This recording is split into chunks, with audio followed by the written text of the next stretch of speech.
Boa noite a todos.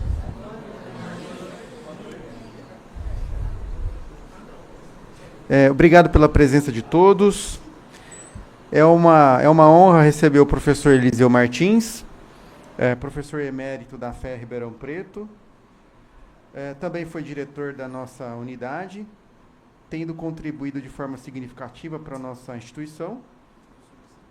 Sua vasta experiência, pesquisa e dedicação à área de contabilidade são reconhecidas nacionalmente. E hoje sua presença enriquece ainda mais o nosso evento. Sejam todos bem-vindos. Por favor, professor Eliseu.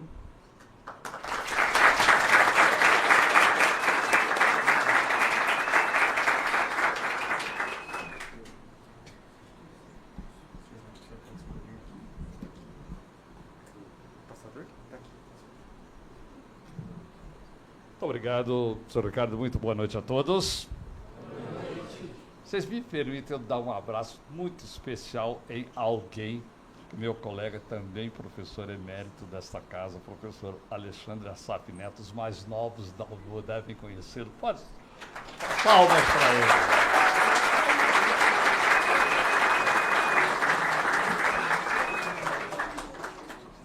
Professor. Meu professor e meu orientador.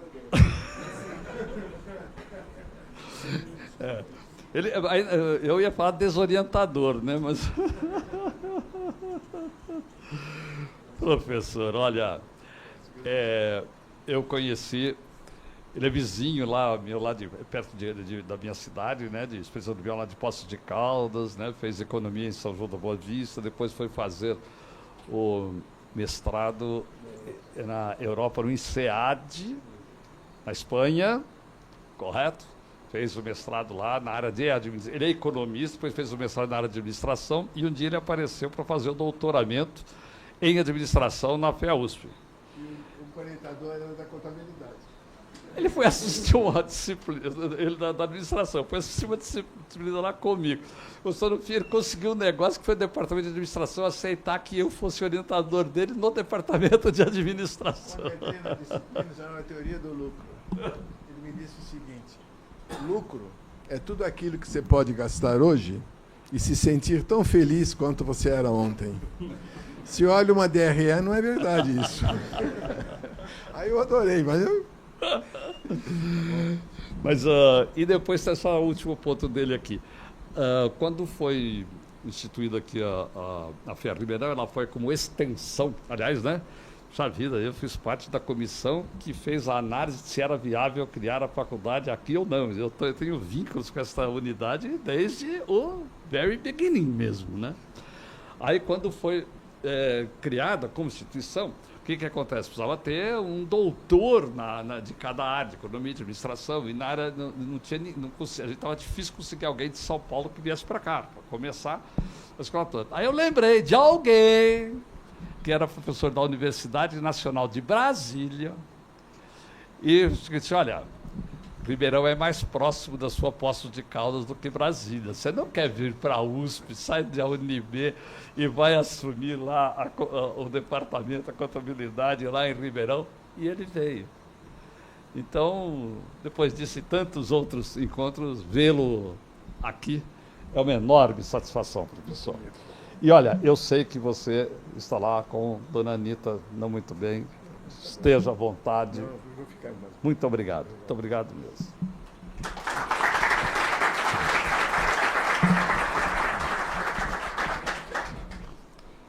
Mas, muito obrigado por este convite, estar aqui, nesta casa, né? Como eu já disse, já falou várias coisas aqui. Quando começou o mestrado aqui, também não tinha professor, eu fui professor do mestrado online, né? Tem alguém aqui daquele tempo, eu dava aula de São Paulo, não existia, né? Zoom, Google Meet, nada disso. Tinha que ir na sala da biblioteca da faculdade para fazer via videoconferência para a biblioteca daqui, a disciplina, e assim foi, uma opção de coisa. E depois, ainda estou vinculado. Vocês podem não saber, eu ainda sou professor aqui, né? Porque o professor aposentado, tem depois do aposentado, né, se o departamento, né, convidar, etc., ele pode ser o que antigamente era mais claro, era professor voluntário.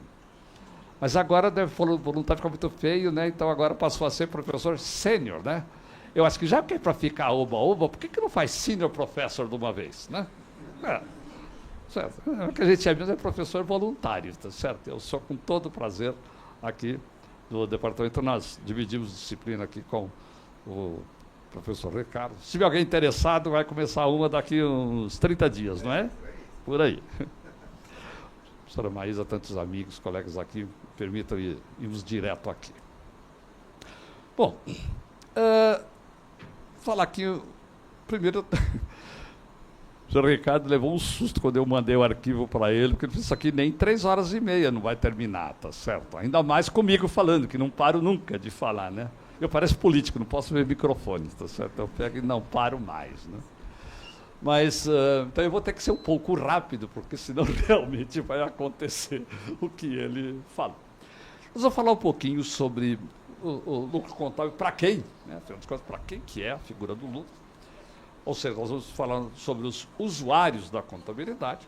E dentre os usuários, vamos falar deste, lá no fim, bem lá no fim, que nós vamos falar um pouco mais de algumas situações um pouco, digamos, talvez conflituosas, talvez até um pouco perigosas, acontecendo mais recentemente com relação à figura da Receita Federal, que é, então, o lucro para fins de cálculo de hoje, né, de imposto de renda e contribuição social. Mas vamos lá. Ele não tá fazendo 1 a 1? Que pena. Eu tinha mandado desse jeito. Eu aprendi com a professora Miriam Krasiuschik. Alguém aqui conheceu Miriam Krasiuschik? Miriam Krasiuschik foi a maior especialista em educação nessa universidade. Aliás, foi uma coisa muito esquisita. Eu fui aluna dela quando eu tinha 15 anos dentro da universidade. Você sabe que com 15 anos eu já estava na USP? Vocês sabiam disso? Ninguém sabe. Eu entrei com 15 anos. E para fazer o colegial. Não foi fazer faculdade. Fiz o colegial na Faculdade de Filosofia, né, Cecilícia, lá de São Paulo. Depois fiz a faculdade. Então eu conto tudo. Tá certo? Eu tenho 57 de magistério, mas eu já tinha 7 de faculdade, mais colegial, e tenho apenas esses 64 anos, 65 anos de universidade. E a professora Miriam, que foi minha professora de biologia, depois ela se transformou na maior professora de didática, de metodologia do ensino da USP. Pra vocês terem uma ideia, as aulas delas era a única que tinha autorização no pós-graduação para funcionar com 300 alunos num auditório. Todo mundo, de todos os cursos, inclusive lá do nosso curso, lá de São Paulo, muita gente foi assistir lá, inclusive o Eric fez lá, assisti com ela lá, e ela dizia o seguinte, eu fui um dia assistir ela falando o seguinte, olha, quando você projeta, toma cuidado, porque isso é bom para nós todos, a visão prevalece totalmente sobre o ouvido. Você coloca lá, todo mundo lê, ninguém ouve, ninguém presta atenção no que você fala. Então, por isso que eu gosto de ir mostrando linha a linha, porque senão todo mundo vai ler até o fim, aí já, né? Mas vamos lá. Você tem para fazer isso? Eu gostaria. Pode ser? Enquanto isso eu vou falando aqui, vai. A contabilidade nasceu, está mostrando lá mais ou menos aos 1000 anos atrás, né? A contabilidade no sentido de débito, crédito, balanço, resultado, método das partidas dobradas, não os controles de estoques, de recebíveis individuais, as chamadas partidas assim, porque isso já tem 4, 5, 6 mil anos lá para trás. Mas a contabilidade tem isso daí. E ela nasceu, criada por empresários, basicamente, a maior parte eles eram comerciantes na época. Logo em seguida vieram os banqueiros que passaram a usar esta contabilidade. Tem alguns historiadores que dizem que foi o contrário. Primeiro foram os banqueiros, depois os comerciantes. Então, eu também não tenho que vender o peixe do jeito que eu compro. Então, só para fixar o seguinte, eles criaram a contabilidade, criaram o regime de competência, balanço, apuração do resultado para fins próprios, para fins de gestão, para fins de controle de patrimônio e para fins de mensuração de desempenho, de mensuração do resultado. Até então,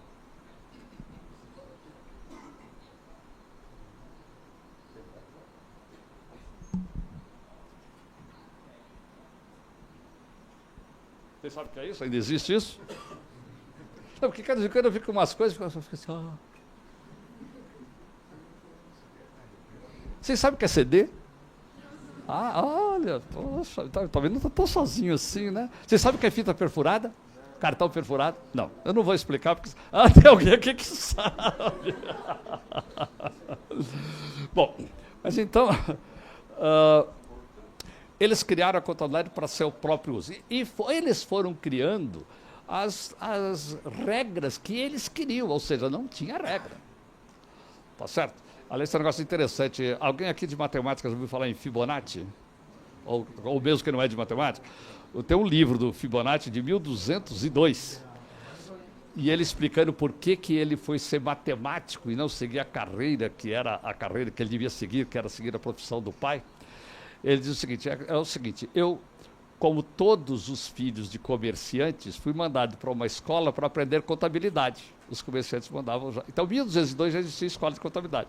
Só que eu cheguei lá, daí que eu vi matemática pela primeira vez. Eu adorei a matemática, abandonei a contabilidade, abandonei o comércio, abandonei meu pai e fui criar aquela série que explica, né, a natureza tão bem. Muito obrigado. Mas então... Foi nascendo tudo desse jeito, e o rei primeiro da contabilidade foi o gestor. Ele a criou, inventou as regras que ele quis, já com prudência. Por exemplo, comerciante compra mercadoria, vende, ele compra mercadoria, registra a mercadoria pelo quanto desembolsou para pegar aquele dinheiro que desembolsou, jogar contra a receita de venda no dia da venda, daí jogar dois fluxos de conceito de lucro original, e até hoje o único verdadeiro é caixa. Caixa. No fim, tudo tem que fechar no caixa. E eles foram desenvolvendo essa metodologia, que era a competência, mas já com prudência, então. Reconhece o lucro só no ato da venda, etc. Muito bem. E foram crescendo. O que aconteceu foi que, 7 séculos depois, os banqueiros descobriram que era tão importante quanto pegar as garantias, vamos chamar lá de hipotecas ou quaisquer garantias das pessoas que eles financiassem, era pegar os balanços deles. Então, os banqueiros se transformaram no segundo grande usuário da contabilidade, agora usuário externo. E, obviamente, fraudes. Vocês já ouviram falar em fraude? Vocês sabem que esse negócio existe? Fraude, vocês já ouviram falar um balanço para ti, um balanço para mim? Muito comerciante fazendo isso, entrega um balanço para o banco, mas o balanço dele para uso dele gerencial é outro. As fraudes levaram os banqueiros a criarem um negócio que foi a introdução pela primeira vez na história de uma lei falando em contabilidade, que é essa lei precursora do Código Comercial francês. E lá está dito, a contabilidade tem que ser feita para a proteção aos credores. Primeira vez, não foi para o imposto de renda, não foi para... A primeira vez que aparece uma lei falando de contabilidade é para proteção aos credores. E, obviamente, eles fizeram... Então, eles se transformaram nos segundos reis, né? Os gestores, os credores, banqueiros, basicamente.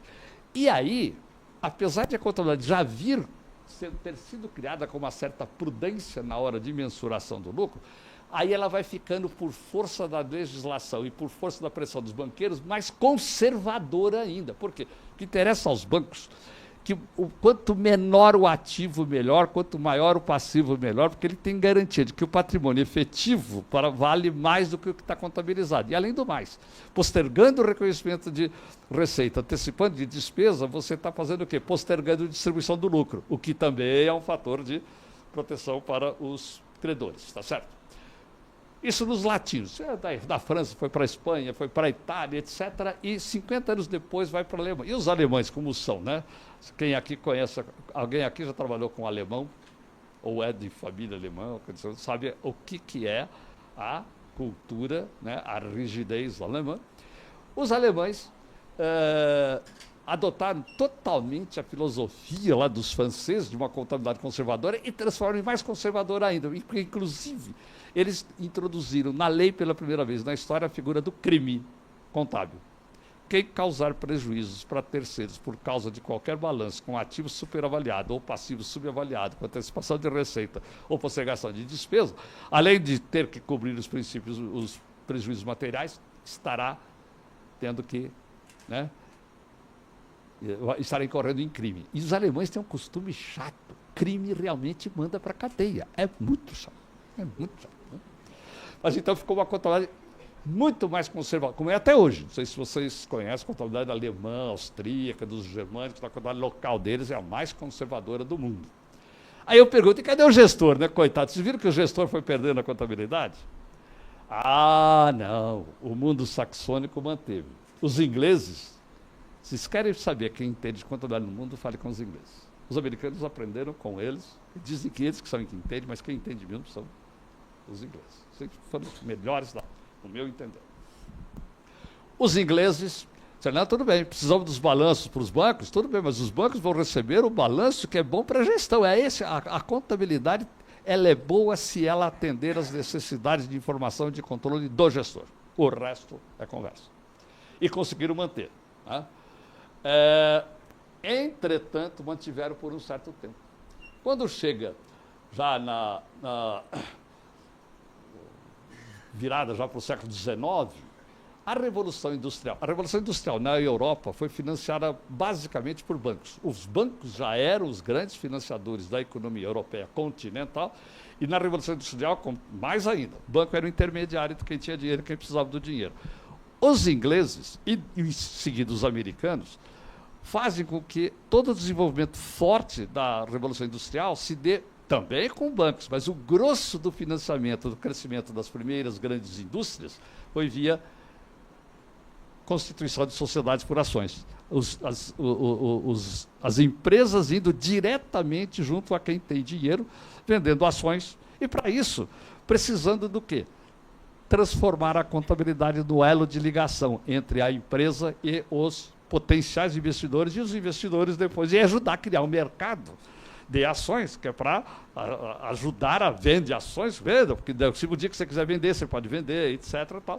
Então, eles foram passando, tirando a coroa do rei gestor e passando a coroa para o investidor minoritário.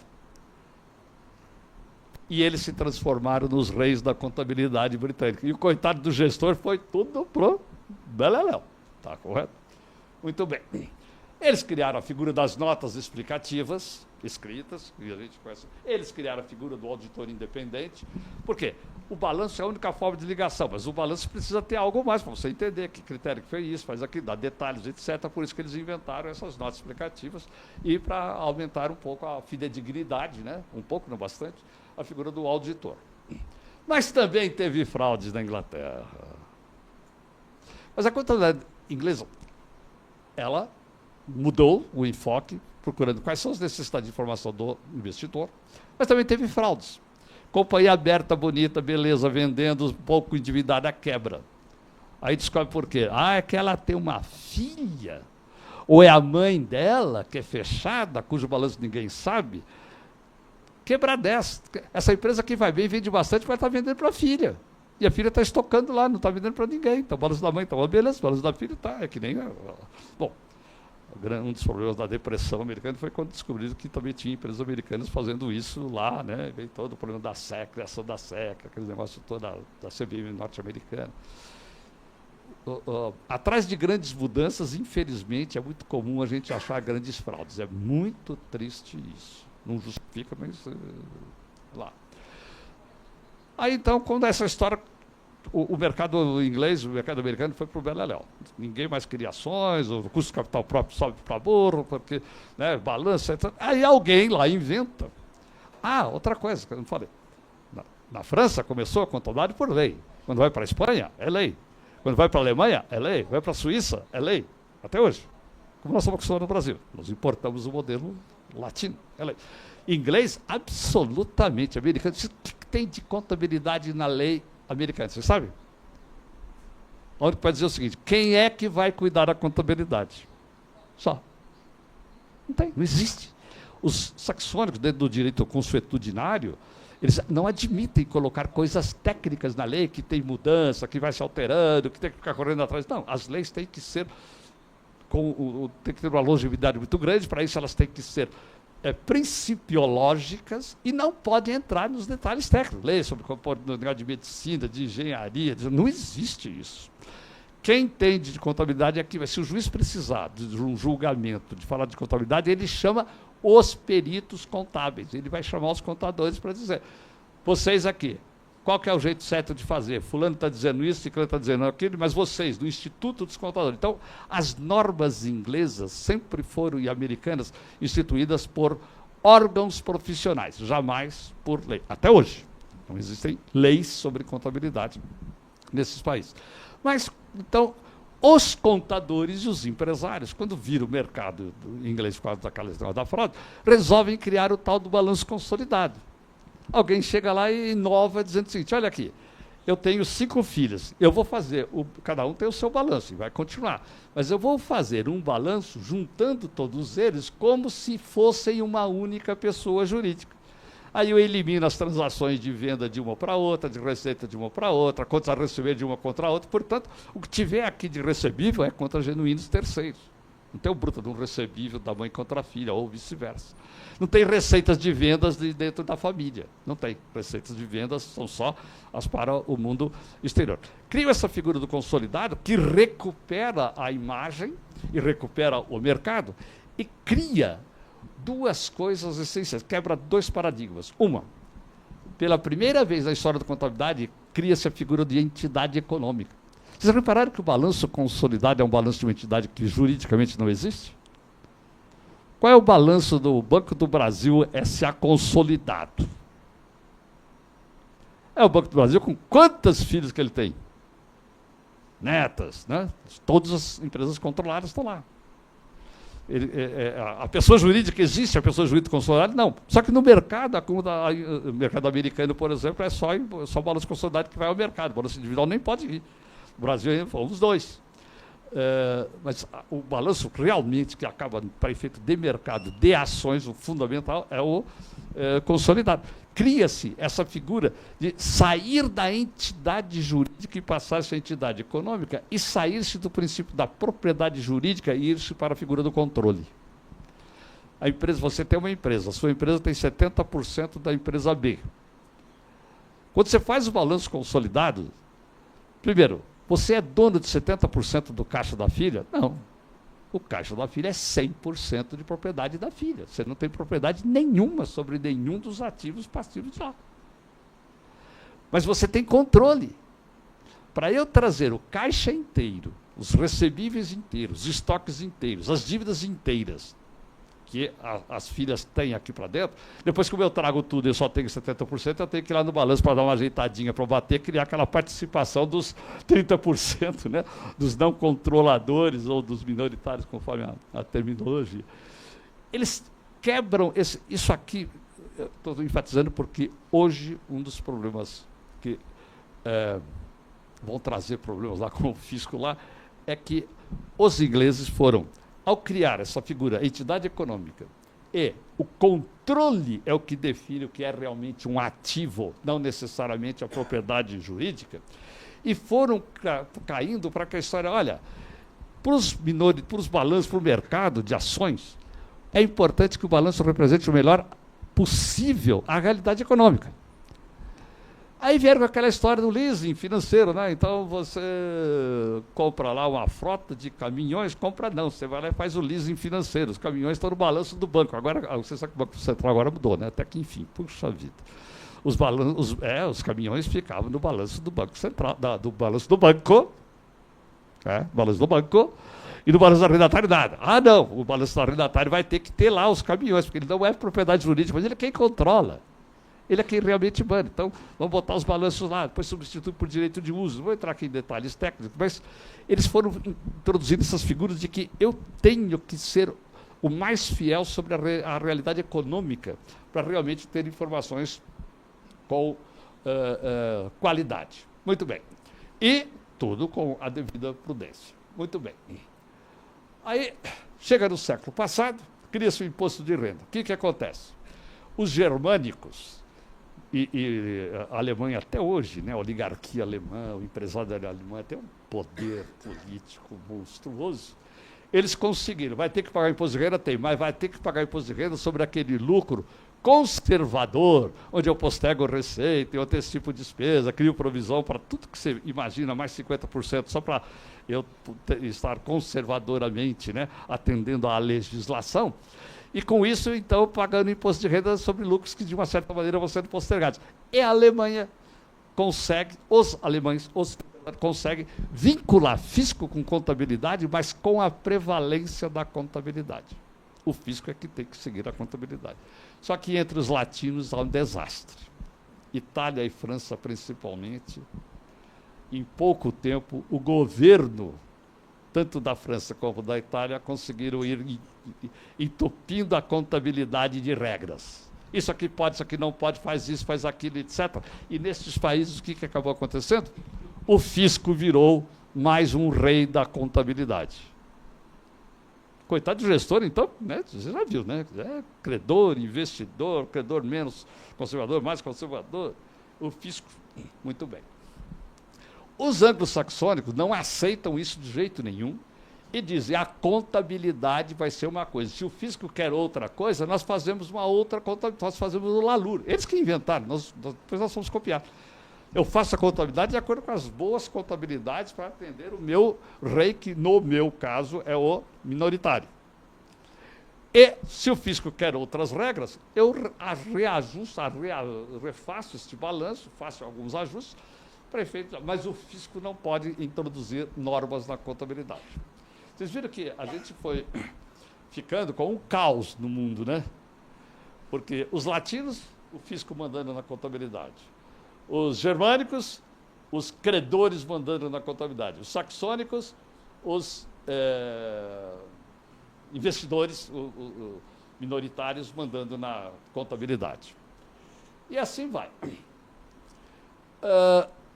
Óbvio que, principalmente depois da Segunda Guerra, na década de 50, começa uma explosão do mercado global, o comércio mundial vai crescendo violentamente, compra empresa em todos os países, investe, põe filiais em todos os países, empresta dinheiro, compra mercadoria, vende serviço, etc. E daí você querendo analisar os balanços dos seus clientes, do Cazaquistão, do Uruguai, do Brasil, da França, cada um com um balanço diferente. Você já viu o que vai acontecendo, né? Por exemplo, você sabe que o alemão até hoje, ele não aceita a hipótese de você reconhecer nos seguros o lucro do seguro enquanto não acabar o contrato. Se aquele contrato já deu prejuízo, reconhece prejuízo. Mas se ele deu lucro, espera acabar o contrato, reconhece o lucro depois. Em inglês, não, vamos reconhecendo o lucro ao longo do tempo. O Brasil também hoje faz isso, né? Então, o alemão não aceita, vai construir um navio, vai ficar 3 anos fazendo um navio, o alemão diz o seguinte, tudo bem, só apura o lucro lá no final, mas o preço está feito, o contrato está feito, o fornecedor, o cliente já pagou não sei quantos % do navio, você tem controle de custos, você sabe quanto custou até agora e você sabe muito bem quanto vai custar para terminar o navio. Isso é negativo. Eu fico com um navio em andamento no balanço, no ativo, até entregar. Né? Empresa SA não pode. Como é que você chega os acionistas e diz no primeiro ano, cadê o balanço, cadê o lucro? Não tem lucro. Não terminou o navio. Então, que mercado de ações vai estar interessado nisso? Aí os ingleses inventam, não. Se tem preço definido, controle de custos com boa qualidade, etc., você vai apurando o lucro, mesmo que com, lógico, certas aproximações, mas você vai apurando o lucro durante o processo da execução do contrato do navio. Então, é aquela briga. O que tem de artigos entre ingleses e alemães é uma delícia, viu?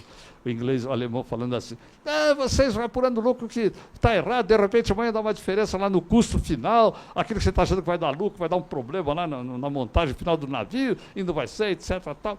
E o inglês responde assim, olha, nossos lucros não são corretíssimos em cada ano, não. Nossos lucros em cada ano eles são aproximadamente certos, agora os de vocês estão exatamente errados.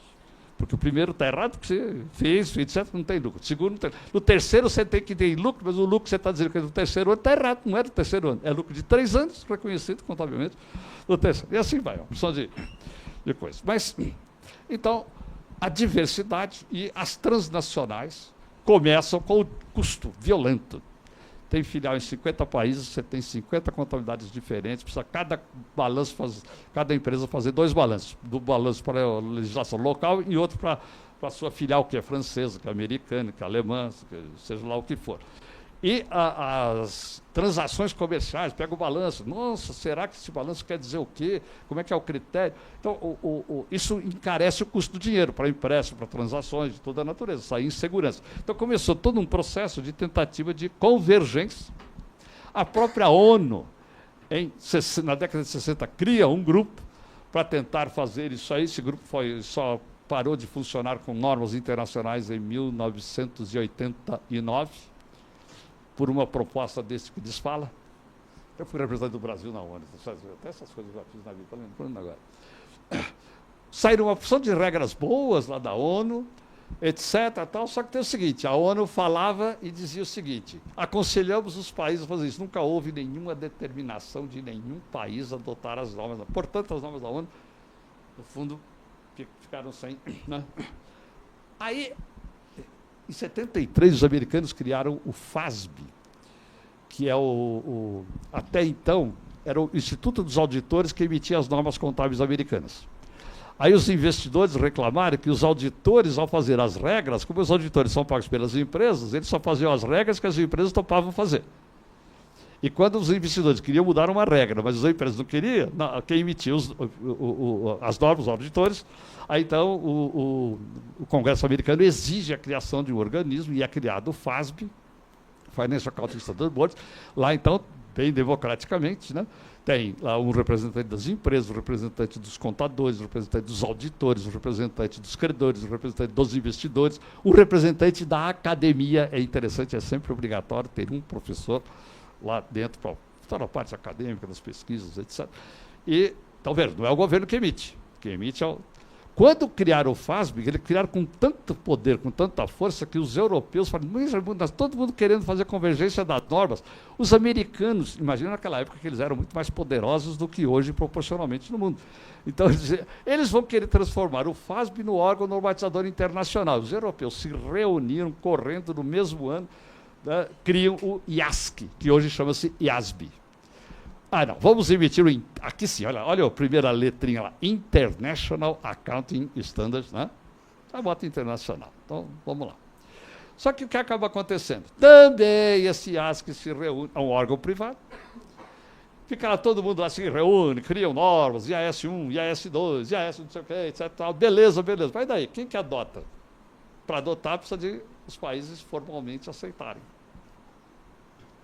Até 2000, o país de maior poderio econômico no mundo que usava as normas do IASB, ou do IASC, antes era outra, foi o Uruguai. Não tinha realmente país poderoso no mundo, ninguém, nem próprios europeus. Então, era um organismo. E o IASB, quando criou o IASC, ou o IASB, resolveu o seguinte, já que não dá para usar a contabilidade dos latinos, porque ela é totalmente dominada por fisco, cada país tem uma legislação de imposto de renda diferente. Não dá para usar a contabilidade alemã, porque ela é exageradamente conservadora, ela é muito longe da efetiva realidade econômica. Portanto, e aquele negócio incrível, eles entraram num acordo e disseram, vamos fazer as normas internacionais com base na filosofia da contabilidade saxônica, aquela da essência sobre a forma, tudo aquilo que a gente hoje está aí bem acostumado, né? Bom, o que aconteceu agora no século XX, então um pouco mais, agora eu quero falar um pouco do Brasil.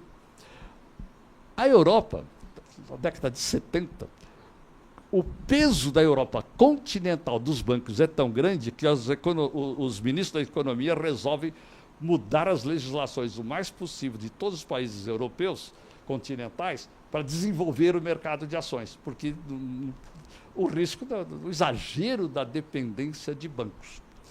O Brasil copia este modelo europeu, Mas só que ao invés de usar o modelo, ele copia a ideia europeia, mas copia o modelo americano.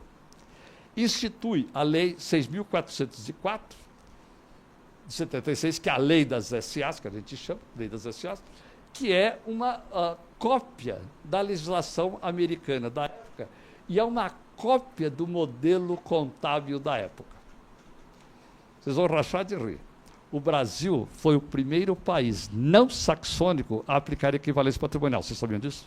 O alemão até hoje não aceita. Como é que eu vou reconhecer como lucro se eu não recebi o dinheiro? Eu só reconheço como lucro quando eu recebo. Ao conservador. Você não sabe? É proibido usar a equivalência da contabilidade alemã. O Brasil foi o primeiro país do mundo não saxônico a adotar balanço consolidado. A Alemanha foi só adotar na década de 90 por força da União Europeia. Aceitava, balanço consolidado. Balanço de uma entidade que não existe. Se assina um balanço, se dá o parecer de um balanço de uma entidade. Qual que é o CNPJ do balanço consolidado da Petrobras? Vocês conhecem? Não tem, né? Então, alemão, balanço consolidado, eles foram aceitar fazer balanço 20 anos depois que o Brasil já tinha balanço consolidado. Cultura, gente, é um negócio que pesa muito mais do que às vezes a gente imagina.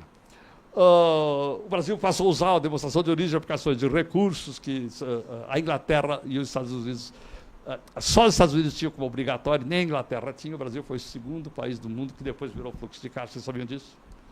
Em 76, a revolução contábil é muito maior do que a revolução das normas internacionais de 2010. Por quê? Porque nós tínhamos uma contabilidade totalmente calcada na franco-italiana, principalmente na italiana, que no fundo era o fisco que dominava. Eu vou nem falar das atrocidades que existiam na época, porque para vocês vai virar cultura inútil, né? Mas se alguém quiser, tem materiais aí a respeito. Mas, muito bem.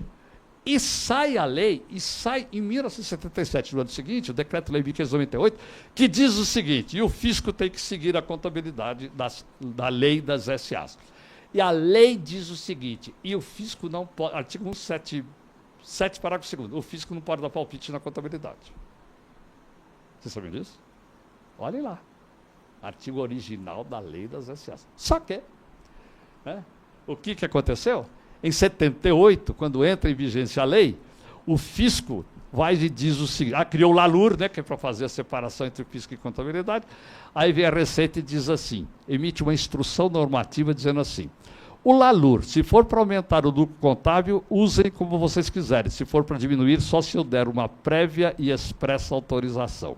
Uma instrução normativa quebrou uma lei e um decreto-lei. Só que tinha um presidente chamado Ernesto Geisel, ditadura, quem tentou-se. Os contadores tentaram, as empresas tentaram, ninguém conseguiu. Ficou prevalecendo. A lei dizendo uma coisa, a prática, o fisco, ele aceitou as normas contábeis da lei nova, mas dali para frente ele foi fazendo do jeito que ele quis. E voltamos a ter uma contabilidade amarrada, né? Em 1985, a CVM tenta fazer alguma coisa e cria uma comissão consultiva de normas contábeis, que tem lá como organismos a Brascap, a Associação das Companhias Abertas, os analistas, Conselho Federal de Contabilidade, a PECAF representando a academia e o IBRACON representando os auditores. Qualquer semelhança disso com o CPC não é semelhança, porque essa foi a comissão que depois virou, né? Em 85, também mais uma atrocidade desse que eles falam.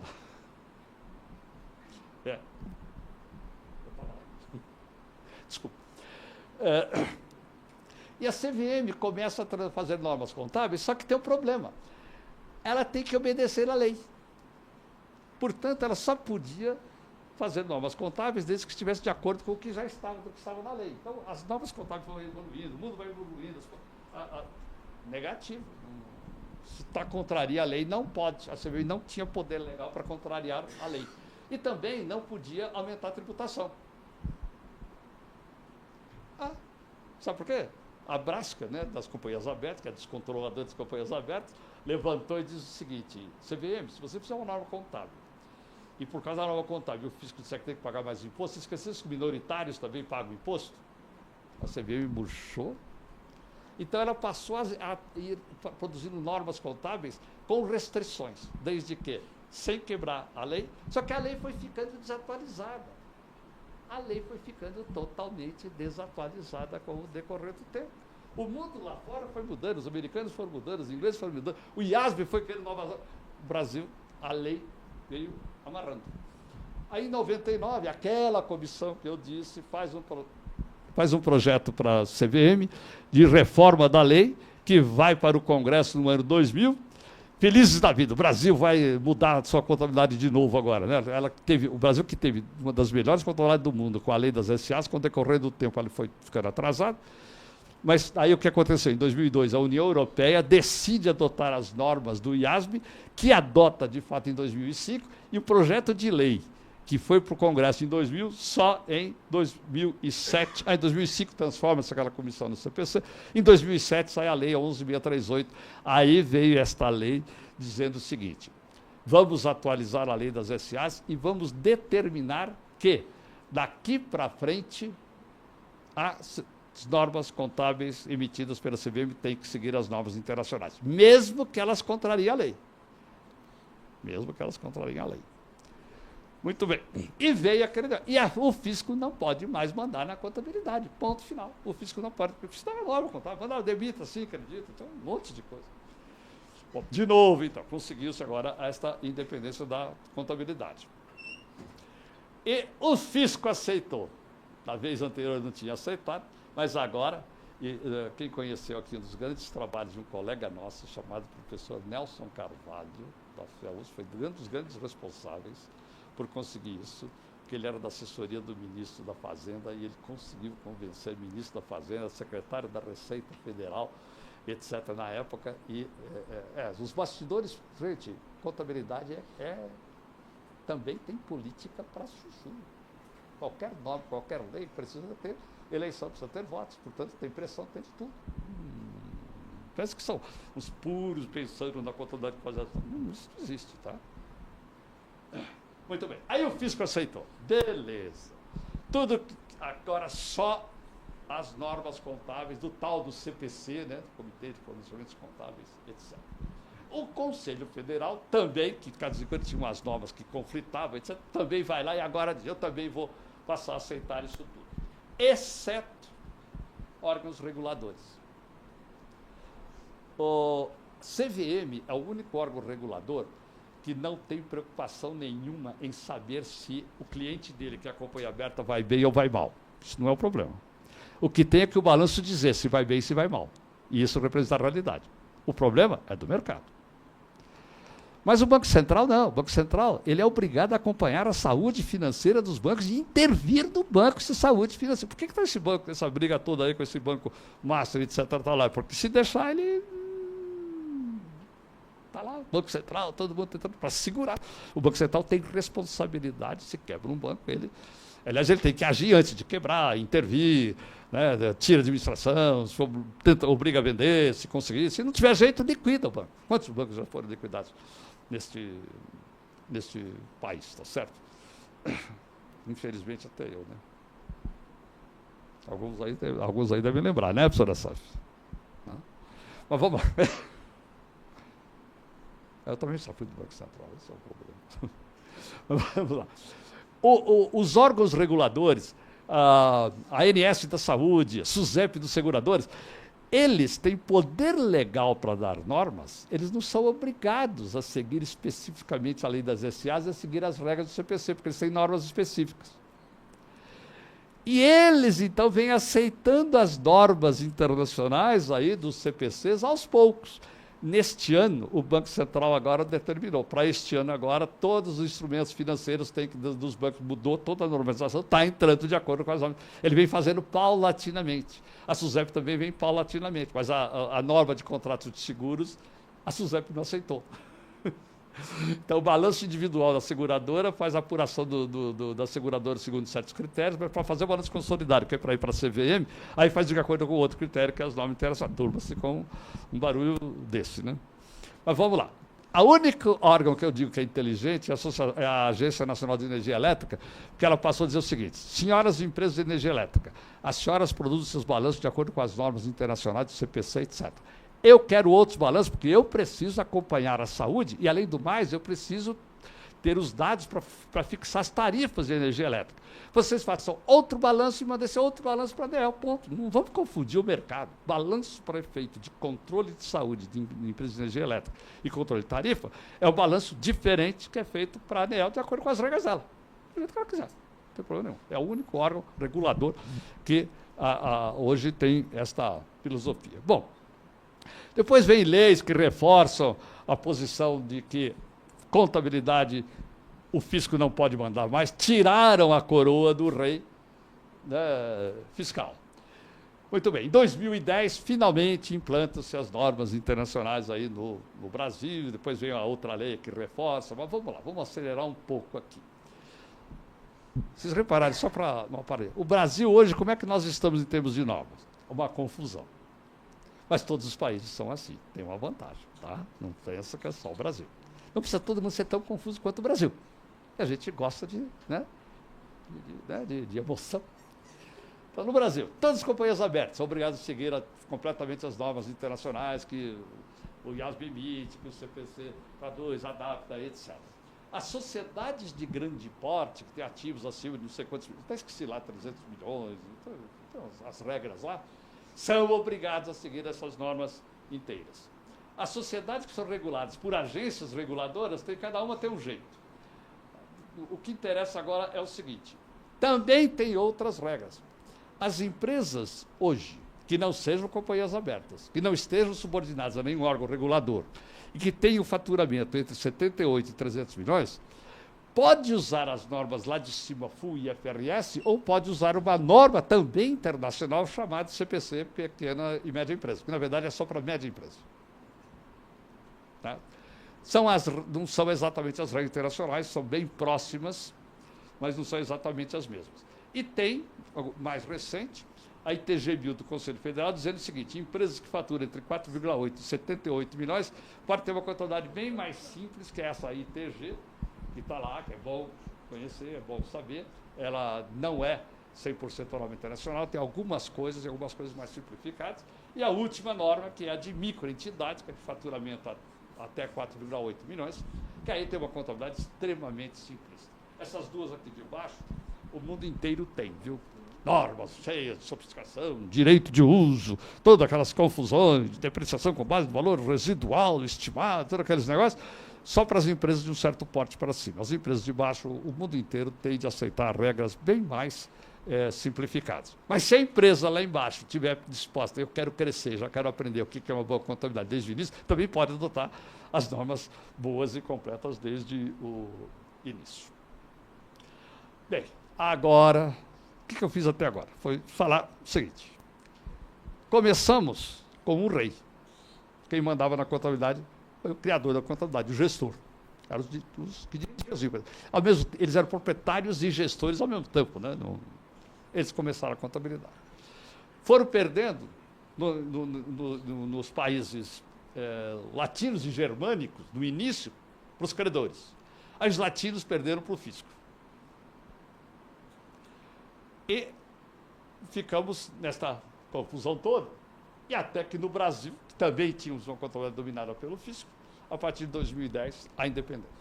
E o fisco fez, eu escrevi um artigo batendo palmas para a Receita Federal, até que enfim, etc. Até 2019.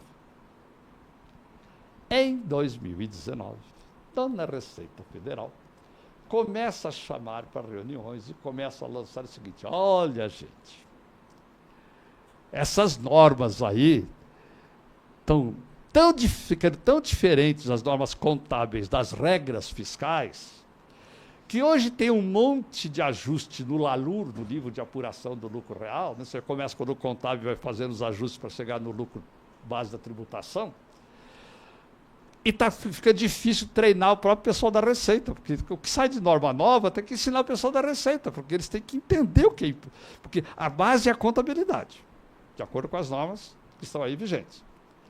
Aí eu vou pegar aquela norma e ver se a empresa, quando está fazendo mais isso, menos aquilo, para chegar no lucro, mas isso aqui é o lucro real, tá? Eu estou falando do lucro real, tributação com base em cima do lucro, não é lucro presumido, não é empresas simples, etc. São empresas tributadas pelo lucro real. Está ficando muito difícil. Além do mais, o que acontece? Não param de fazer novas normas. E a gente tem que ficar aprendendo, tem que ficar estudando, tem que ficar ensinando aqui dentro da Receita. Começaram a questionar e começaram a propor uma separação de fisco e contabilidade do Brasil. Uma das primeiras ideias, vamos fazer 2 contabilidades separadas. Um diário e um razão para efeito contábil, um diário e um razão para efeito fiscal. Vocês sabiam disso? Estou falando, isso foi falado em público, isso não é conversinha diferente, foi grandes discussões e, olha, grandes quebra-paus. A Receita Federal vem querendo fazer modificações. Criaram até uma ideia de chamar de demonstração do resultado fiscal. O que é demonstração do resultado fiscal? Faz o seguinte, você tem lá o seu ERP, se é uma empresa grande, tem o seu sistema de computação, fazendo a contabilidade. Eu venho com o fisco e digo o seguinte, eu vou naquela parte que me interessa e trago e aceito para efeito fiscal. Aquela não me interessa, eu não pego de lá. Então, por exemplo, faturamento. Não me interessa a receita contábil, o que interessa é nota fiscal. Então, a contabilidade faz as receitas, se tiver receitas que não estejam calcadas em nota fiscal, o fisco diz, não, eu vou na nota fiscal. Vai criar um descasamento, quer dizer, na contabilidade você tem a receita e você tem, por exemplo, o custo da mercadoria vendida, está vinculado, a receita é a despesa. Aí você pega, mas a receita, a nota fiscal de outra data, daí entra, para efeito fiscal entra a receita e abaixa do estoque. É um negócio complicado, né? E eles tentando, e a coisa foi evoluindo, foi ficando complicada, as grandes empresas entrando nas discussões, escritórios de contabilidade portentosos maiores entrando nas discussões, a coisa foi... Né? Ou então vamos querer pelo menos ter uma coisa importante. Isso a gente tem que fazer e tem que aplaudir. A Receita Federal vem fazendo isso de uma maneira aberta e transparente. Ela está discutindo com a comunidade. Ela não está, como já se fez muito no passado, de repente se amanhece, né? Você vai lá, vamos ver a edição digital do Diário Oficial. Está um bruto de um negócio completamente diferente, né? Pelo menos esse lado a gente precisa, e temos que conversar e dialogar, porque temos que manter esse espírito. Porque se na hora do vamos ver se a coisa explodir, daí quem é que manda mais, né? A coisa complica. Bom, então... repare que a Receita está querendo botar um troninho bem mais poderoso em cima da cabeça dela, tá certo? Aí chegou a pandemia em 2020, a Receita parou de falar, porque tinha mais gente fazer reunião, aqueles negócios todo lá, todo mundo esqueceu, acabou, esqueceu nada. Quando chegou em 2023, o que ela faz? Faz convocações. Lá, não sei se alguém aqui participou do Conselho Regional de Contabilidade, eles fizeram uma primeira grande reunião, depois uma porção de outras grandes reuniões para discutir de novo essas ideias todas. E vem de novo batendo. Dupla contabilidade? Ou então inventaram agora um negócio que é a contabilidade em Y. Até agora eu não consigo entender direito como funcionaria. O Y é o seguinte, o eixo vertical é aquilo que é igual, tanto para efeito contábil societário quanto para efeito fiscal. Aí você vai e abre o Y. Do lado direito você faz as coisas para efeito fiscal. Do lado esquerdo você faz as coisas do lado de vista da contabilidade societária. Do lado societário sai o balanço societário, o balanço que vai valer oficial, formal, para efeito de assembleia, aprovação de contas, distribuição de dividendos, etc, etc. E do lado direito sai o lucro para efeito de tributação. Ou inverte, né? Tanto faz aí o direito, o esquerdo, aí tanto faz, tá? E daí? E discutindo isso. E entrou-se também numa discussão recente sobre a reforma da lei das SA, porque a lei das SA de 76 foi reformada em 2008, 2009, mas ela de novo está desatualizada. Então, um monte de normas hoje que contrariam totalmente a lei. E tem muita gente que está... Não, mas aí tem uns aspectos jurídicos que a CVM tem poderes legais, segundo alguns, e contraria. Segundo alguns, não, o Conselho Federal tem. Por quê? Porque a lei do Conselho Federal diz o seguinte, você tem competência para emitir as normas brasileiras de contabilidade, ponto. Só que da CVM é assim, as normas brasileiras de contabilidade que tem que seguir as normas internacionais. E aí fica uma discussão jurídica. Quando a lei diz que ele pode emitir nome do brasileiro, quando pode ser contrariamente à lei, então tá, o mundo jurídico é dividido, os societaristas, aí, os fiscalistas, se dividem nessa discussão jurídica. O que acontece é que existe uma situação não muito tranquila. Né? Aí, quando se falou de fazer a reforma da lei, a primeira coisa que se procurou fazer, vamos fazer igual os americanos, igual os ingleses? Vamos tirar a norma contábil da lei? Bota na lei. O CPC vai manter a norma. E o CPC, está todo mundo lá. Lá tem o representante das empresas, tem o representante dos contadores, tem o representante dos investidores, tem o representante dos credores. Põe lá dentro, como é o FASB, até hoje, nos Estados Unidos. As normas contábeis, cada canto, lá são 7 pessoas, tem norma contábil lá que é 4-3. Mas pelo menos você tem um órgão, como a gente tem no Brasil, do CPC, que é um órgão democrático. Todo mundo pode ir lá e discutir. Depois, na hora do vamos ver, vai depender das votações, está correto? Mas, e a Receita também está se querendo, ela quer manter a lei, mas depois ela aceita a lei desde que não conflite com o fisco, aceita a reforma. Olha, gente, está um negócio complicado.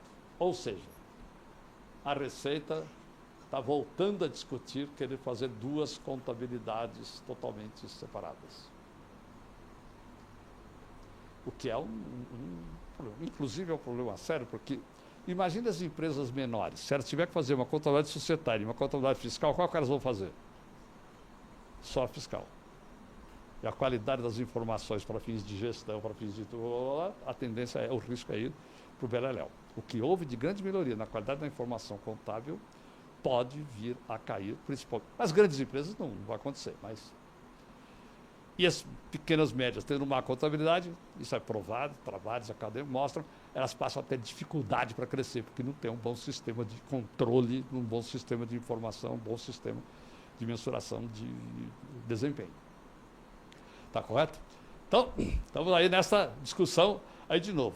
A sorte é que agora, desses últimos 2 anos, vocês conhecem a tributação global? É a coisa das grandes empresas transnacionais. Então, o mundo caminhou e o Brasil já entrou nessa. Você tem uma empresa... a empresa é brasileira. Tem uma filial que está lá naquele país que não paga imposto de renda nenhum.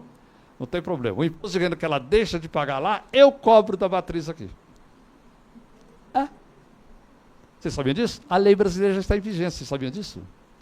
Existe o global, a tributação global, com regras definidas, que fazem com que você tenha até uma hierarquia. O país onde está a filial, ou sei lá, qualquer empresa do grupo, ele tem preferência de ele ir lá e cobrar aquele imposto de renda. Senão, moral da história, estão querendo acabar com os paraísos fiscais, tá certo?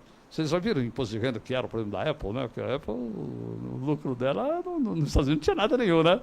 O lucro todo fora, não tributa, é uma festa, etc. Com esses negócios. E essa discussão da tributação e a discussão da reforma tributária, essa sim todo mundo já ouviu falar, já está todo mundo aí com CBS, IBS na cabeça, né? Quer dizer, cadê a Maurília lá falar sobre o artigo dele lá de contabilização da reforma tributária, né? Foi ele que escreveu, um dos primeiros escreveu um artigo sobre isso. Isso aí, sabe o que fez? Deu uma acalmada geral na Receita Federal. Já tem 1 ano que ela parou de falar, porque ela está tão ocupada com aquilo tudo, mas ela já mandou recadinho.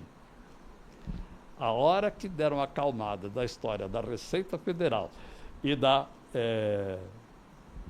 do tributo global, nós queremos rediscutir esse negócio de que hoje a contabilidade tem que fazer tudo de acordo com as normas contábeis e o LALUR fazer todos os ajustes. Eles querem ir direto para a tributação e as empresas que se... E qual vai ser o futuro? Bom, aí eu passo a palavra para quem estiver aí com a bola de cristal, né? Disponível. Tá?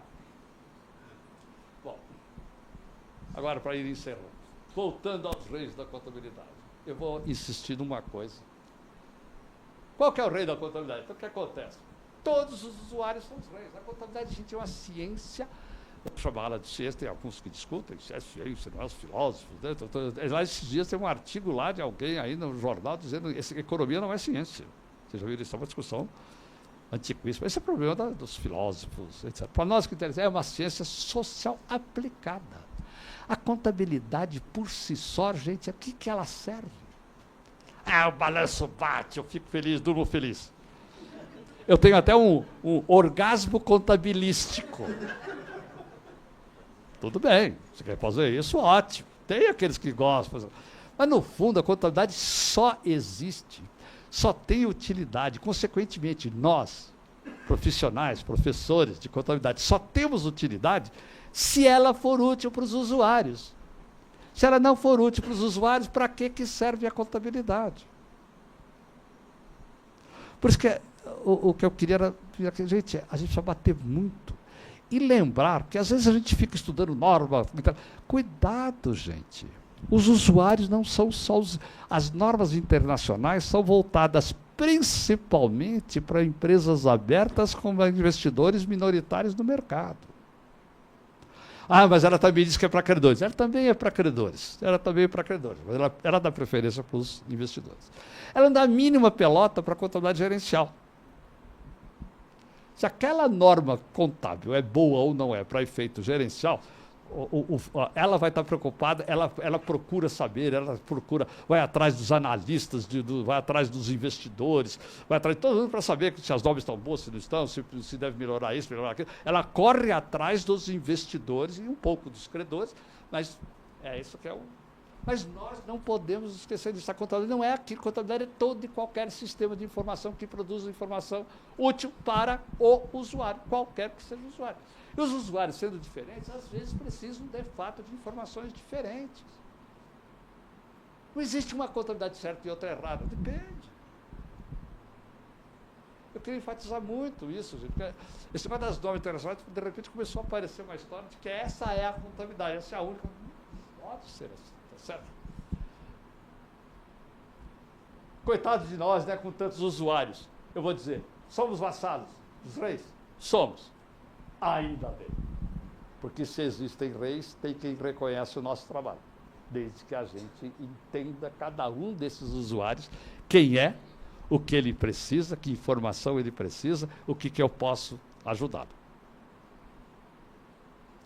Essa é a coisa mais importante que a gente precisa ter em mente na carreira da gente, como profissional, tanto faz aí como executor de contabilidade, de entidade de fins não lucrativos, na área da contabilidade pública, ou auditor, não interessa, quaisquer das funções todas, a gente precisa estar sempre com isso. Eu sempre brinco com o seguinte, todo mundo aqui conhece a demonstração de valor adicionado? Vamos lá, né? O que é? Tem o valor adicionado bruto, aí tira as depreciações, lá em cima é o PIB, né? A soma dos valores adicionados brutos é o PIB do país. Isso é conceitual da economia. Aí tira as depreciações, tem o PIL, que os economistas também falam só nos livros. Nunca ouvi falar no PIL que não seja em livro de economia. Livro de economia. Na prática, ninguém usa. Vocês já ouviram falar o PIL do Brasil é esse ou aquele? Nunca, né? Todo mundo só fala do PIB. Aí as depreciações consomem o capital. O país está produzindo PIB, está consumindo o quê? A única riqueza que ele tem, que é petróleo. O consumo do capital não é contabilizado na apuração do PIB. Né? Bom, você vai dizer, coisa não. Eu falei que se deixarem, a gente vai até o café da manhã. Mas vamos lá. Mais valor adicionado recebido em transferência, daí fica lá, valor adicionado a distribuir. O modelo do valor adicionado, eu digo, é uma demonstração do resultado não egoísta. Por quê? Ela diz o seguinte, PIB é tudo que entra, menos tudo que eu tive que jogar para fora do que entrou, para fora mesmo, para terceiros. Esta diferença eu vou distribuir. E quem que gera o PIB? Quem que gera a riqueza? São os gestores. Portanto, a primeira cabeça que primeiro rei que a gente precisa sempre estar lembrando é do criador da riqueza. Porque quando a gente vai lá, o valor adicionado faz o quê? Ele distribui entre os recursos humanos, remuneração, todos os trabalhos, blá, blá, blá. Aí vem credores, juros, né? Os investidores, tanto faz controladores como minoritários, ou único dono, seja lá o que for. E o fisco. Reparem, nós temos aqui 4, né, grandes usuários, os grandes usuários da contabilidade. Não são só os 4, hein? Os credores, os investidores e o fisco. Estes daí, eles são destinatários da riqueza. A riqueza é produzida pela empresa e vai para eles. Vai pagar juros, para pagar lucro, para pagar imposto. Agora, e quem cria a riqueza para pagar isso tudo? Okay. Tem outros órgãos, tem outros usuários, que são os órgãos reguladores, que eu falei, Banco Central, o SUSEP, a Associação Nacional de Transporte Terrestre, tá certo? Todos esses outros organismos. Então, a contabilidade, queria agora dar um foco um pouquinho nisso aqui. A única coisa que a gente precisa lembrar é que, para efeito de credores, de investidores e de fisco, tem leis, tem regras. Leis não, tem lei, no Brasil tem lei, né, ainda. Mas tem regras, tem normas, etc. E para efeito da contabilidade gerencial, abramos a nossa cabeça. O que vale é que informação o gestor precisa. Quais dessas informações eu, na contabilidade, consigo prover? Ele não precisa de informações só contábeis, tem um monte de outras, que a gente não é da nossa área, mas quem falou? E lembrar que a gente tem que conhecer o gestor, entender de administração, entender do processo decisório, entender das suas necessidades informativas e ver o que a gente pode propiciar, independentemente de CPC tal, independentemente de lei, daquilo que for. O que interessa é qual é a informação que ele precisa. Esta liberdade da contabilidade gerencial parece que às vezes vem sendo que só fica lembrado pelos professores de gerencial mesmo, né? O resto fica todo... Aliás, esses dias eu descobri que contabilidade gerencial é uma expressão arcaica, agora chama-se contabilidade consultiva, vocês sabiam disso? Aliás, é incrível como o mundo tem uma filosofia de que o importante é dar nomes novos para as ideias velhas. Dá a impressão que são coisas novas. Não é? Falava contabilidade gerencial dos professores, sinto muito, mas isso daí é coisa do seu tempo. Agora é contabilidade consultiva. Tudo bem, ótimo. Então que seja contabilidade consultiva. Não estou nenhum centavo preocupado com isso, né? Mas vamos lá, né? Quem é de custos aí, já mexeu com custos, né?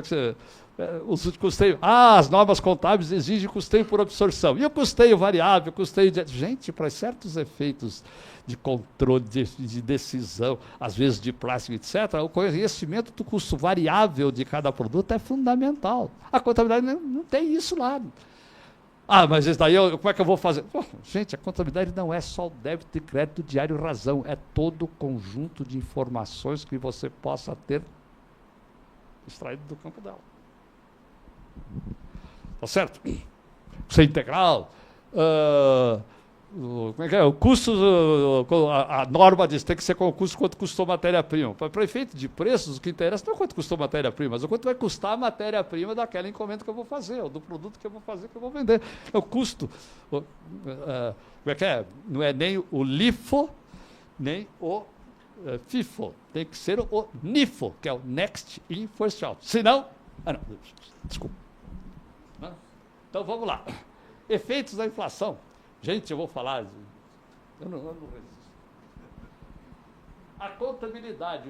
A empresa aplicou R$1 milhão, ganhou R$100 mil, pagou 30% de imposto e disse que o lucro é 70 milhões. Aí alguém lembra o seguinte, ganhou 7%, né? 70 sobre R$1 milhão. Só que daí tem uma informação seguinte, a inflação é 5%. Você começou com R$1 milhão, 5% depois você tem R$1 milhão e 70. Você cresceu 7% da sua riqueza? Nominalmente, sim. E a contabilidade do mundo inteiro trabalha com esse erro monstruoso que é, enquanto a inflação não chegar a 25%, 26% ao ano, esquece dela na contabilidade. A Argentina tem contabilidade. Na Argentina, o lucro vai ser 70 menos 50 do efeito da inflação. O lucro é só 20. Você começou com R$1 milhão, devia estar com R$1 milhão e 50 para estar do mesmo jeito que você estava antes, você está com R$1 milhão e 70, o lucro é 20. A contabilidade da Argentina sai 20. Que lá é hiperinflação. É gozado. Nos países hiperinflacionários, a contabilidade está sendo bem feita respeitando a inflação. Nos países de contabilidade de inflação não no nível de hiperinflação, nós estamos... Vocês imaginaram, chega lá, o dono da empresa, e explica para ele, olha, a contabilidade existe, mas eu vou fazer uma outra contabilidade para você. Eu vou mostrar para você que o lucro seu é 20. Ah, mas minha empresa é comercial. Mesma coisa, compra mercadoria, vende, compra mercadoria. Está dinheiro investido no estoque, é a mesma coisa que fosse uma aplicação financeira que vai produzir, é a mesma coisa. Esses imobilizados que vão ficando defasados em 5, 10, 20, 30, 40% de inflação, nós estamos calculando depreciação com base no quanto custou a 20% de inflação atrás e lançando como depreciação. Para efeito gerencial, você é livre. Aprenda a contabilidade. Venha assistir a disciplina de análise de balanço, de teoria do lucro, para aprender como é que trabalha com a inflação, está correto? E daí, né? Tá certo? Olha lá, o teoria do lucro, né, professora Safra? Coitado, ele foi fazer exatamente essa disciplina vindo da administração comigo lá. Coitado.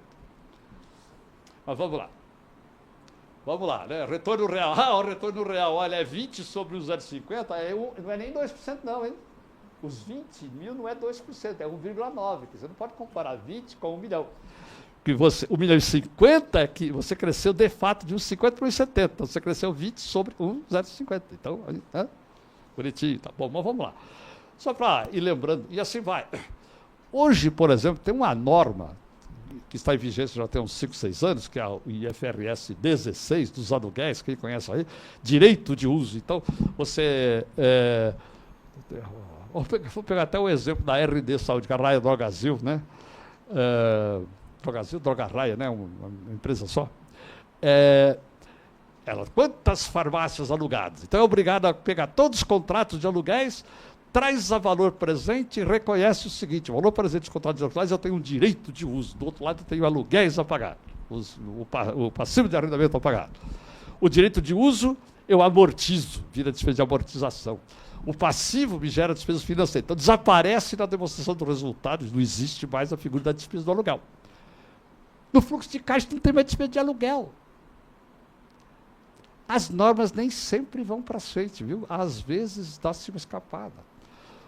O IASB mandou uma vez que o pé de café tem que ser avaliado a valor justo. Quem quer saber? Saber o valor justo do café, e não do pé de café. Depois de uns 3 anos aí quebrando na cara, ele voltou atrás. E agora ele está rediscutindo se vai voltar atrás nessa história aqui do aluguel ou não. Está começando a rediscutir. O que a RD faz? Ela faz o balanço de acordo com a norma. Tem lá o direito de uso, passivo de arrendamento, despesa de amortização, direito de uso, despesa financeira. No relatório da administração, ela coloca um outro balanço, um outro resultado e um outro fluxo de caixa e diz: é assim que nós nos administramos. Aluguel é despesa, acabou. Não tem direito de uso do ativo, lá no passivo. E a despesa de aluguel diminui o EBITDA. O nosso EBITDA verdadeiro não é esse que vocês estão lendo lá, porque despesa de amortização, de depreciação, despesa financeira não afeta o EBITDA, mas o aluguel afeta.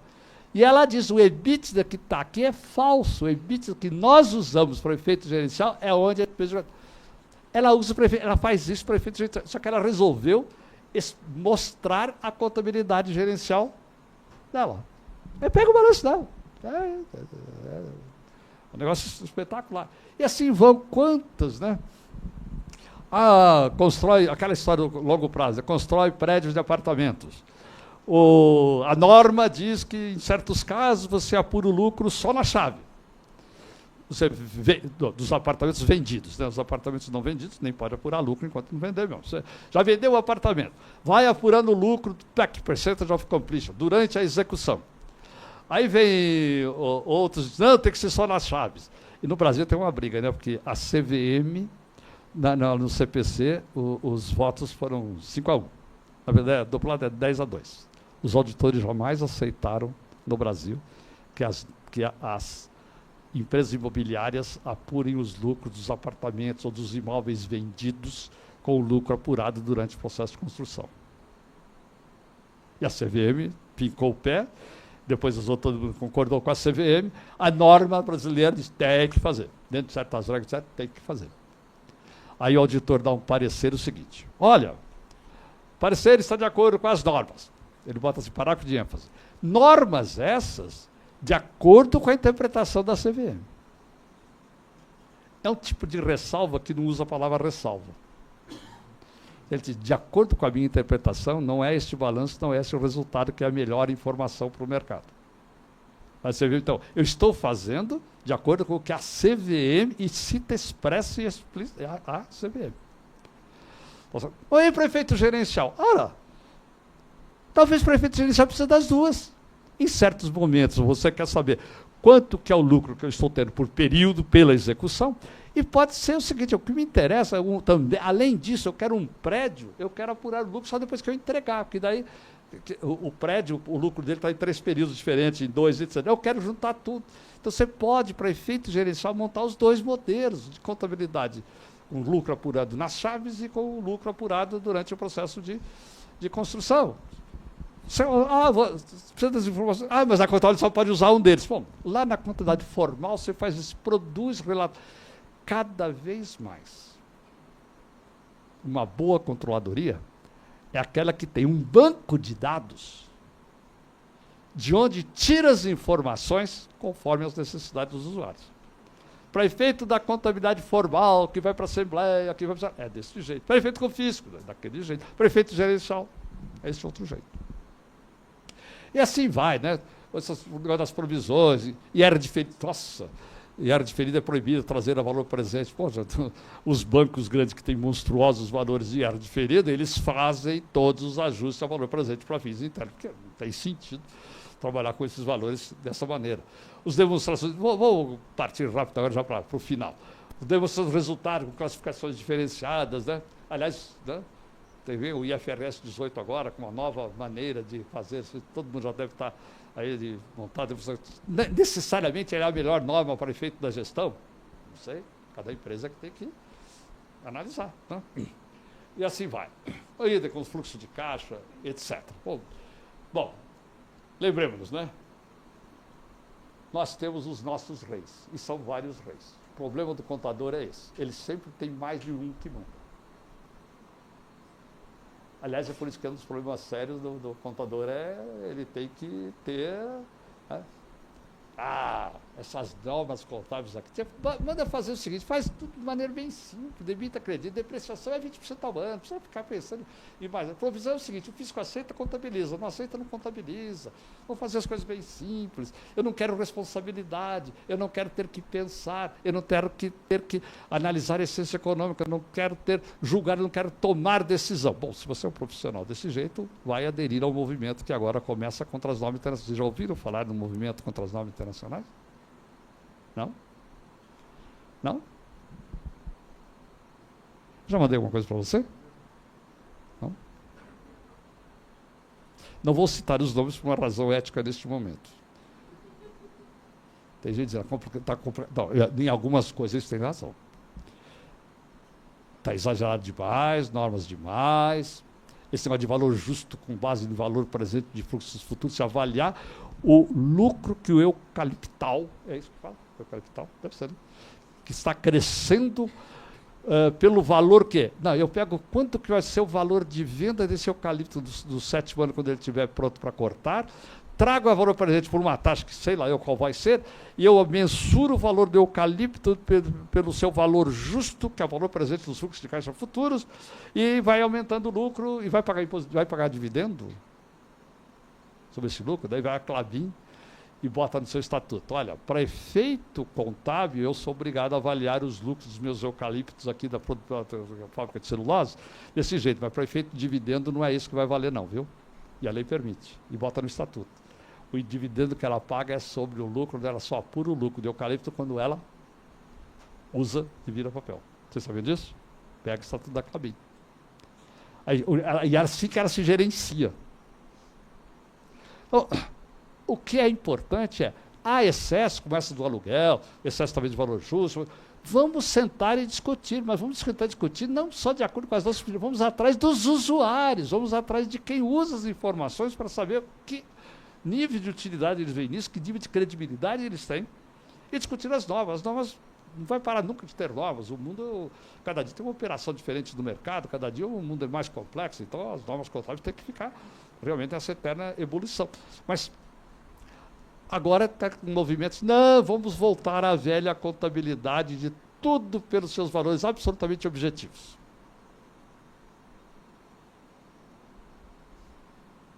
Nada de ficar desacabou com esse negócio de valor justo aí, valor de mercado. Não tem. Só pode segurar o custo. Não pode ter esse negócio de, você estava precisando de dinheiro, você tem um produto do imóvel, aí você foi lá no banco, sua ficha não anda muito legal. Desculpa, a minha ficha não está legal. Então, é o contrário. Você é o banco. Né? Eu vou lá, peço o dinheiro. Aí ele diz o seguinte, olha, aí eu dou uma hipoteca. Eu falei, faz o seguinte, passa o prédio para o meu nome, passa o prédio para o nome do banco e fica lá como garantia. Você tem o prazo, você vai... Eu alugo o prédio para você e depois você se obriga a recomprar o prédio.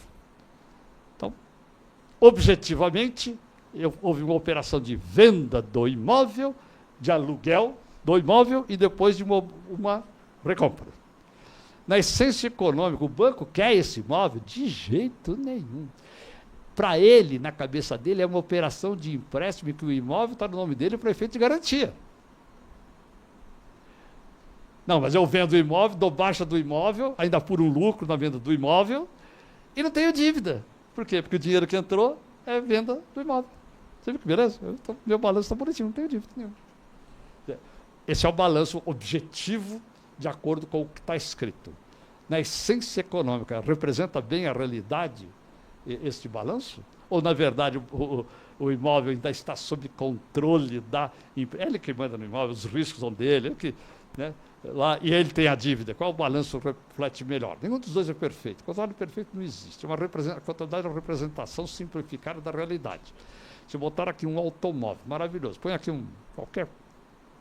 Cada um de nós vai fazer uma descrição do automóvel. Todo mundo vem, pode dar uma volta e descrever. Vai ter descrição igual 2 vezes? Não vai ter. A realidade é absolutamente objetiva, é claro, está lá. Mas a percepção todo modelo que tenta representar uma realidade, por definição, ele é uma aproximação. Porque nós vamos trabalhar pela melhoria da qualidade, pela melhoria destas informações, tá certo? Mas então, além da receita, agora tem um movimentinho entre alguns colegas contadores querendo voltar às contabilidade de lá de trás. Então, estejamos sempre bem atentos. Está correto? Muito bem. Então, os reis da contabilidade são a nossa razão de ser, né? E agora, tem esse problema aí do fisco, que anda querendo voltar a ser um rei especial, e tem mais esse que surgiu agora nos últimos 60, 90 dias, de também alguns contadores estarem querendo fazer esta involução das normas internacionais. Mas o fisco, nós temos que dar atenção para ele, sim, porque ele é um dos reis. Nós temos responsabilidade por prestar informações ao fisco. Nós temos sim, e temos que dialogar, temos que sentar e procurar ver. Ou seja, esse mundinho é bem dinâmico, né? É um mundinho de emoções. E na medida que a gente vai, quando os anos vão crescendo, subindo na produção, é que a gente vai percebendo cada vez mais como aquele negócio, é assim. Não, é assim não, está sendo assim. Amanhã pode ser diferente. E está nas nossas mãos conseguirmos fazer da contabilidade um instrumento efetivamente importante do quê? Para controle, para decisões dos usuários e para a tributação. E os que são regulados por seus órgãos reguladores, informações que podem ser diferentes, às vezes têm que ser diferentes, e somente assim, e assumindo essas responsabilidades por análise, por verificação da essência econômica, da representação da realidade, da capacidade de julgamento, de ter essa coragem, é assim que a gente vai fazer. Qualquer profissão já mudou nesses últimos anos, principalmente nas médias e grandes empresas, uma barbaridade, gente. Eu acompanho muito isso. Muito, porque houve o reconhecimento desse status nesses últimos anos todos. Mas é à custa de trabalho, é à custa de muito investimento, de muito treinamento e de um estudo super contínuo. É um mundo realmente cheio de emoções. Obrigado, gente.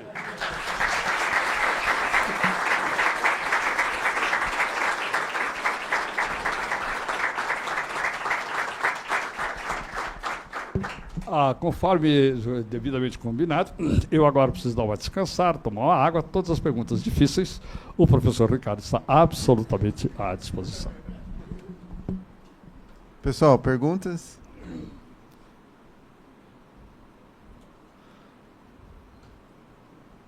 Vamos lá. Ou vocês perguntam para mim, ou eu começo a perguntar para vocês. Né?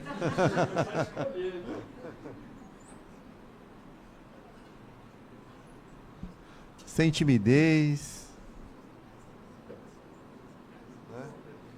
Faltam 45 minutos para abrir a porta ainda. Meu Deus. Pô, eu consegui não estourar tanto tempo dessa vez, né, Ricardo? Você me parabenizou, hein? Parabéns. Boa noite, parabéns pela exposição. Eu não sou da contabilidade, sou mais um apreciador, sou um usuário, talvez, da contabilidade. O senhor, sou mais da indústria, usuário da contabilidade. Na sua experiência, o senhor acredita que a gente nos últimos 20, 30 anos sofreu uma desindustrialização enorme no Brasil, né? Eu sou da área eletrônica, empresas que foram fundadas, engenheiros, profissionais saíram do Brasil e a gente está, assim, talvez recomeçando, não sei se é o termo. O senhor acredita que essas indústrias, essas empresas nascentes, elas sofreram bastante falta de uma contabilidade gerencial? Na sua experiência, o nosso empresário, ele não o grande empresário, mas o nosso empresário mais comum, ele tem essa condição de se aproveitar da contabilidade gerencial?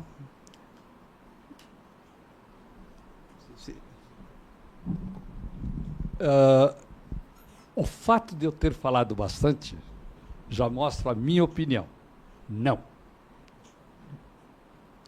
Você já trabalhou com um alemão? O que eles têm desta formação? Lembra, a melhor contabilidade gerencial do mundo não é americana, é alemã. É a mais detalhada. É a mais detalhada. Nossa, custo do capital próprio entra, contabiliza, faz registro, custo do capital, custo do patrimônio líquido, custo do capital próprio. Tá certo? Por exemplo, os espaços internos, aluguéis de espaços internos, eles fazem umas mensurações de desempenho na indústria. Vai nas Siemens para ver. Você, porque o professor Catelli, quem conheceu aqui o professor Catelli, depois fizeram um trabalho para as Siemens, eu fiquei bobo de ver. Dá gosto você trabalhar. O que eles sabem disso não está escrito. Os americanos também já são bastante bons. Os japoneses são excelentes. E a culpa dos empresários não saberem que tem uma contabilidade para ser usada não é deles. A culpa é nossa, que não vendemos esta ideia e não vendemos o nosso produto devidamente para eles. Isso eu concordo. Como o empresário que tem que saber disso. Eu queria deixar. Não pode. A norma não pode, não deixa. Ali não pede. Não, eu quero saber. Você está ficando aqui, como eu falei aquela hora, o produto é matéria-prima pelo quanto custou. Ainda mais tem essa matéria-prima que está parada aqui há 8 meses. Eu quero um outro custo. Não pode. A culpa da falta de boa contabilidade gerencial é de nós contadores, na minha opinião. Eu sou um pouco de vivência no meio de empresas e empresas de grande porte, tá? Mesmo empresas de grande porte, excelente contabilidade financeira, contabilidade gerencial normal, é muito comum não ser de muito boa qualidade. Vai nos grandes bancos, por outro lado, você vai ver cada excelente contabilidade gerencial eles têm. Porque os bancos, veja bem, o industrial, ele tem a máquina, ele tem a matéria-prima, ele tem o trabalhador, ele tem o espaço. O banqueiro tem o quê? Papel na mão. O banqueiro que não sabe de contabilidade, entende bem de contabilidade, ele jamais consegue ser banqueiro, ou um grande diretor de banco. Não consegue. Não consegue. Vocês conhecem o Marcos Lisboa? O Marcos Lisboa, economista, não sei o que lá, tal lá. O Carlos foi ser diretor de banco, daí foi atrás de nós. Gente, eu preciso de aula. O que eu aprendi de contabilidade na escola, já não lembro mais, agora preciso. Não dá para administrar o banco sem entender de contabilidade.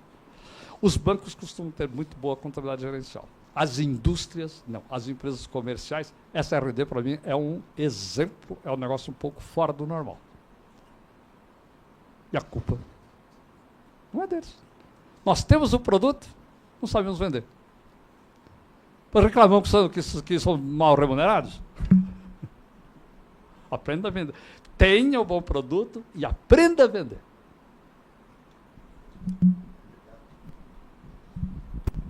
Quem mais?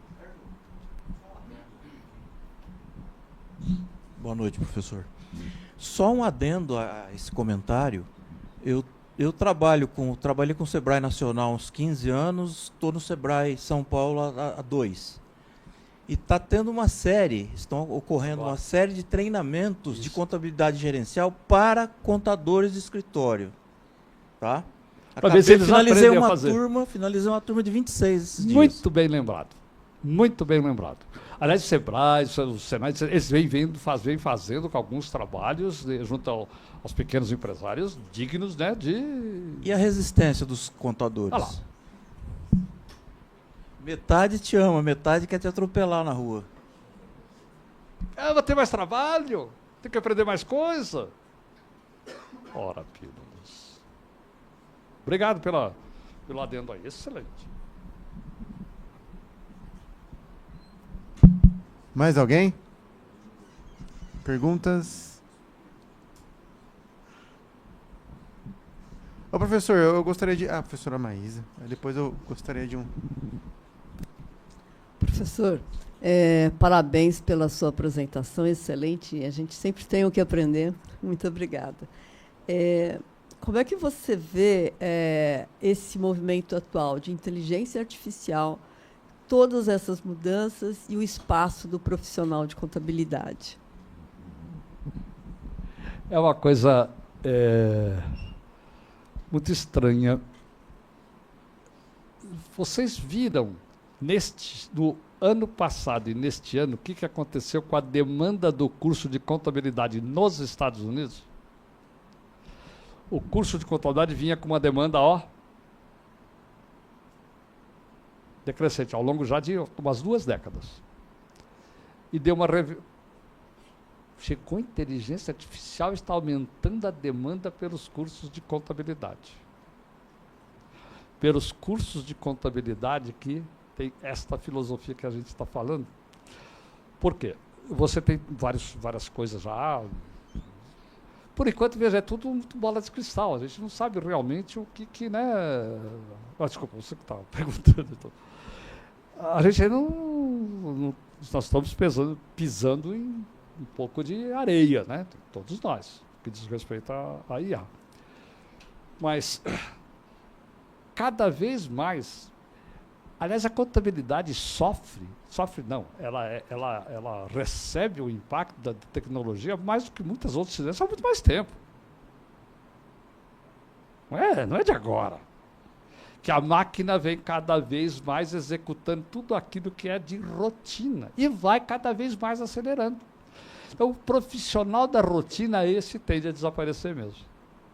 Agora, esse profissional que procura entender não só de contabilidade, procura entender de economia, entender de direito, entender de tecnologia da informação, entender de inteligência emocional para saber como se comportar e como se relacionar e como entender os comportamentos das outras pessoas.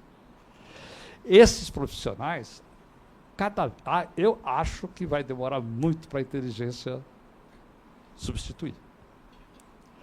Então, o que está acontecendo é o seguinte, está havendo lá no caso dos Estados Unidos, já começou esse movimento daqueles que estão percebendo que há muita gente na área que não está preparada, que está só naquilo da rotina e vai sobrar espaço para quem for um pouco além da rotina.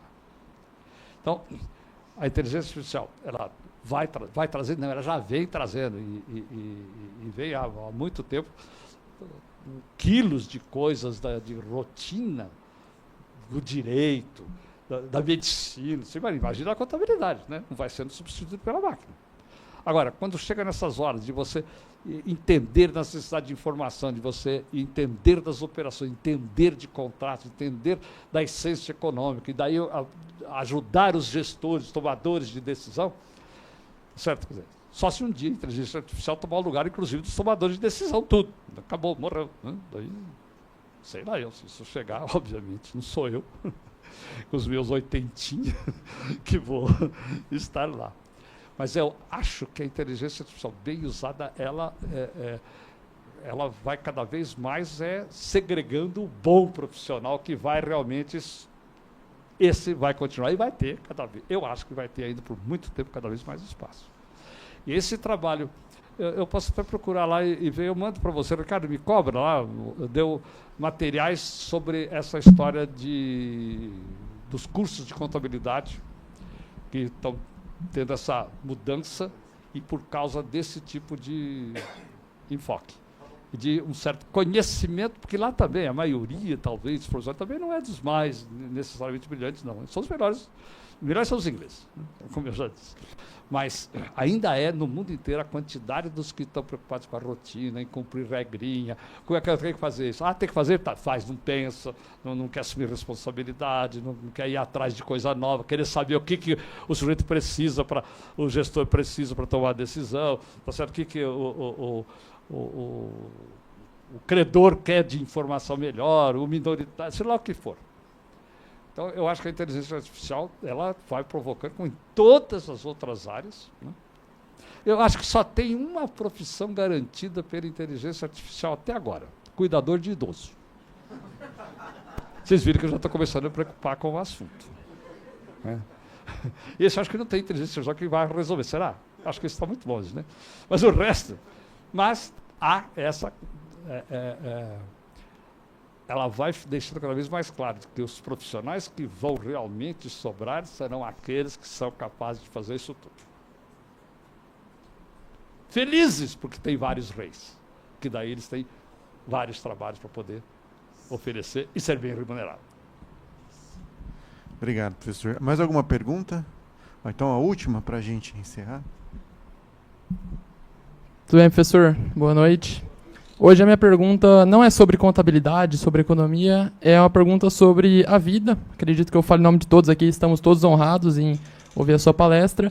Eu queria um conselho seu sobre, para nós, jovens dessa geração, um conselho que você gostaria de ter ouvido nos seus 20 e poucos anos, se você tem alguma coisa para dizer para a gente. Um conselho que você gostaria de ter ouvido aos 20 e poucos, ou que você aprendeu durante a vida e gostaria de compartilhar com a gente. Obrigado. Agora você me pegou, né? A pergunta é difícil. Agora você me pegou, viu? Olha, não sei. Eu acho que algumas coisas eu aprendi muito rapidamente e algumas coisas eu demorei muito para aprender e que teria sido bem melhor se eu tivesse aprendido antes. Uma coisa que eu demorei para aprender e devia ter aprendido bem antes é o seguinte: eu só sei que nada sei. Não existe ninguém que realmente seja dono da verdade, dono de todo o conhecimento. Você sempre conversando, estudando, procurando, você sempre vai ver coisas que você não tinha pensado, que você vai ser melhor. Tudo aquilo que você crê. Eu, às vezes, vocês perceberam que eu sou extremamente veemente, eu sou, né? Na hora da inflação, fica lá, né? E aí eu dou uma parada. Bom, mas o que é inflação? O que é esse indicador? Aí você começa a ver que, esse negócio também tem, né, senhores economistas aí, o índice de inflação também tem seus pés, né, de gelo derretendo aí, tá correto? Mas essa história de que não existe verdade. A verdade existe na fé. Na fé, você toma a sua verdade, acabou. Não tem que discutir, morreu. Na ciência não existe verdade. Tem alguma coisa que hoje se acredita que é a verdade, que hoje se acredita que é o melhor, que hoje se acredita que é aquilo. Então tem que ter esse espírito, foi uma das coisas que eu demorei muito.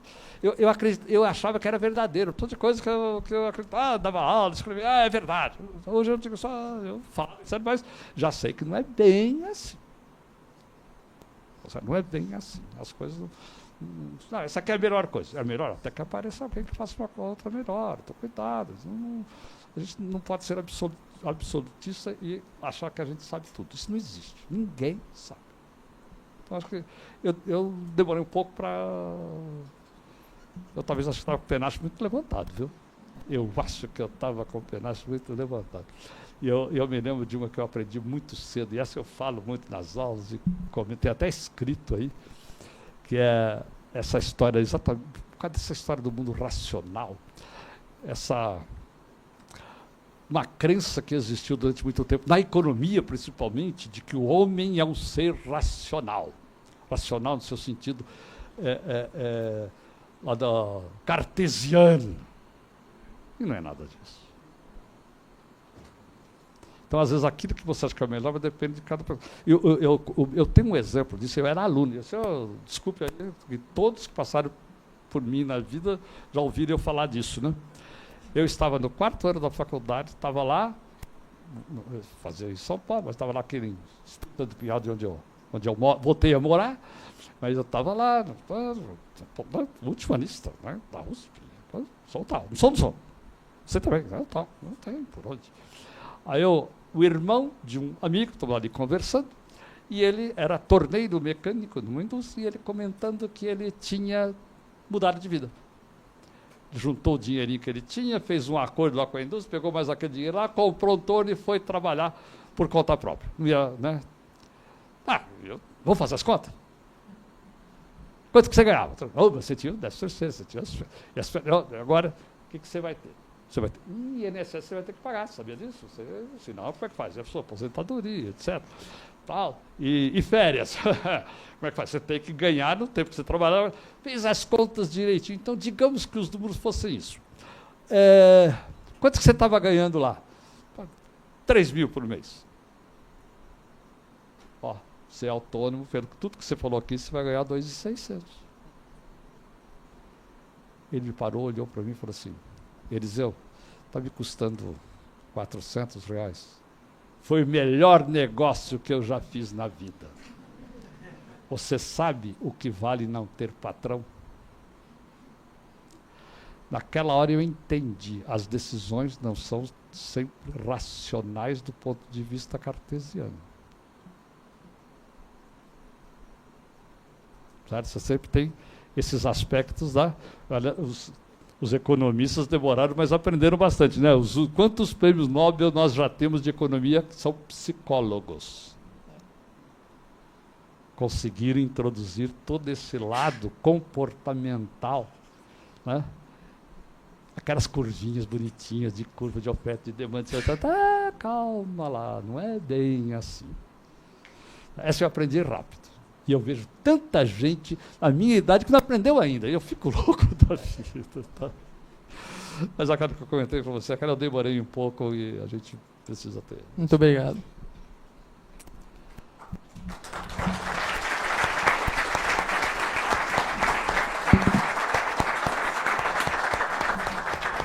Obrigado pela santíssima paciência de vocês todos. Muito obrigado, gente. Até uma próxima oportunidade. Obrigado, professor.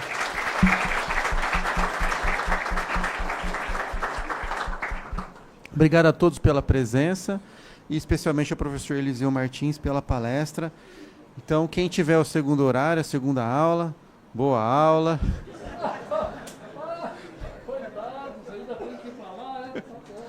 Tchau, pessoal. Obrigado.